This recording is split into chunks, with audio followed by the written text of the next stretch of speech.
உங்களோட பிசினஸ் நீங்க மெடிக்கல் பிசினஸா இருக்கலாம், ஹாஸ்பிட்டல் பிசினஸ்ல இருக்கலாம், இல்ல அதர் பிசினஸ்ல இருக்கலாம்.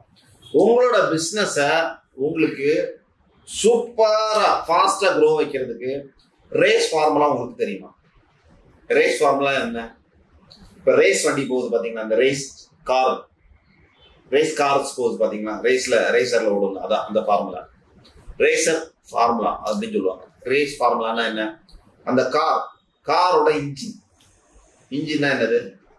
இன்ஜின்னா நம்மளோட ப்ராடக்ட், நம்மளோட சிஸ்டம், அதுதான் இன்ஜின். அது நல்லபடியா இருக்கா, நல்ல கண்டிஷனா இருக்கா, நம்மளோட எல்லா விஷயமும், நம்மளோட ஆர்கனைசேஷன் நல்ல கண்டிஷனா இருக்கா, இன்ஜின். ஆக்சிலேட்டர்னா என்ன? இப்போ வண்டியை நீங்க எந்த அளவுக்கு ஆக்சிலேட்டர் இப்படியே ஸ்லோவா மூவ் ஆகிட்டு இருக்குன்னா, நீங்க எப்ப ஆக்சிலேட்டர் கொடுத்தா வண்டி மூவ் ஆகும், உங்களோட சேல்ஸ் இன்க்ரீஸ் ஆகணும். அந்த ஆக்சிலேட்டர் உங்க கண்ட்ரோல்ல இருக்கா? அப்போ என்ன ப்ராடக்ட் கொடுத்தா சேல்ஸ் இன்க்ரீஸ் ஆகும், எந்த மாதிரி கஸ்டமர் ஃப்ளோ இன்க்ரீஸ் பண்ண வச்சா அவங்க சேல்ஸ் இன்க்ரீஸ் ஆகும், எந்த மாதிரி ப்ராடக்ட் செல் பண்ணா ப்ராஃபிட் இன்க்ரீஸ் ஆகும் அப்படிங்கிற ஆக்சிலேட்டர் உங்களுக்கு தெரியுமா? பிசினஸ் மேன தெரியுமா? ஆக்சிலரேட். அடுத்தது டர்போ எப்படி? அப்படியே நல்லா போயிட்டே இருக்கும். டர்போ இன்ஜின் ஆன் பண்ணி விட்டுறணும் சர்க்குன்னு. அப்ப என்ன ஆகும்? இந்த தீபாவளி ஆஃபர் மாதிரி டக்குன்னு போடுவாங்க. ஒரு மாசம் தீபாவளி ஆஃபர், 50% ஆஃபர், 30% ஆஃபர், அது வாங்கினா இது ஃப்ரீ அப்படிங்கிற ப்ரொமோஷன்ல அந்த ஒரு மாசத்துல டக்குன்னு உங்களுக்கு ஒரு பூஸ்டப் சேல்ஸ் பண்ணும். அதான் டர்போ. இப்போ சேல்ஸ் அப்படியே சேச்சுரேட்டா போயிட்டு இருக்கா, டர்போ பண்ண தெரியும். உங்களோட பிசினஸ் எந்த இடத்துல டர்போ பண்ணா சர்க்கு ஜெட் வேகத்துல போகும், ஒரு இடத்துல இமீடியட்டா இன்க்ரீஸ் பண்ண வைக்கிறதுக்கான டர்போ உங்ககிட்ட இருக்கா. அடுத்தது முக்கியமான விஷயம் என்னது? வண்டி ஓடணும் என்ன வேணும்? பெட்ரோல்.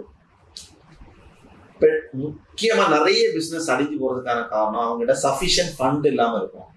ஃபண்ட் மேனேஜ்மெண்ட்டை ப்ராப்பரா பண்ணாம இருந்தீங்கன்னா, உங்களுக்கான பிசினஸ் பணத்தை எடுத்து நீங்க தனியா வச்சு அந்த பிசினஸ்க்கு மட்டும் இன்வெஸ்ட் பண்ணா மட்டும்தான் நீங்க சக்சஸ் ஆவீங்க. பிசினஸ்ல இருக்க பணத்தை எடுத்து நீங்க பர்சனல் செலவு பண்ணீங்க அப்படின்னா சக்சஸ் ஆக மாட்டீங்க. பிசினஸ்ல இருக்க பணம் பிசினஸ்க்கு தான், அதுல இருந்து வரக்கூடிய நெக்ஸ்ட் ப்ராஃபிட், அந்த ப்ராஃபிட்ல இருந்து ஒரு ப்ராஃபிட் வரும், அந்த ப்ராஃபிட் மட்டும்தான் உங்களோட பணம். இல்ல உங்களுக்கு ஒரு சேலரி தான், நீங்க ஒரு பிசினஸ் பண்றீங்கன்னா அது ஒரு சேலரியா தான் எடுக்கணும், நீங்க ப்ராஃபிட்டை எடுக்கக்கூடாது. அதுதான் பெட்ரோல். மணி உங்க பேங்க்ல, உங்களோட கரண்ட் அக்கௌண்ட்ல உங்களுக்கு எவ்வளவு இருக்கு, அதுதான் பெட்ரோல். நீங்க என்னதான் இன்ஜின் சூப்பரா இருந்தாலும், என்னதான் ஆக்சிலேட்டர் நீங்க கொடுத்த ப்ராடக்ட் இருந்தாலும், என்னதான் நீங்க டர்போ ஆஃபர் கீஃபர் எல்லாம் போட்டாலும், லாஸ்ட்ல கையில பெட்ரோல் இல்லாம வண்டி ஓட்ட முடியாது. அடுத்தது யாரு? டிரைவர் யாரு? நீங்க தான்.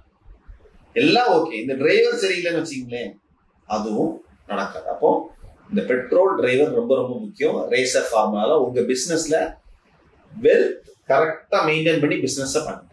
கையில எப்பவுமே ஃபண்ட் வச்சுக்கோங்க. வச்சுட்டு நீங்க பிசினஸ் அடுத்தடுத்த ஸ்டேஜுக்கு எக்ஸ்பான்ஷன் பண்ணுங்க.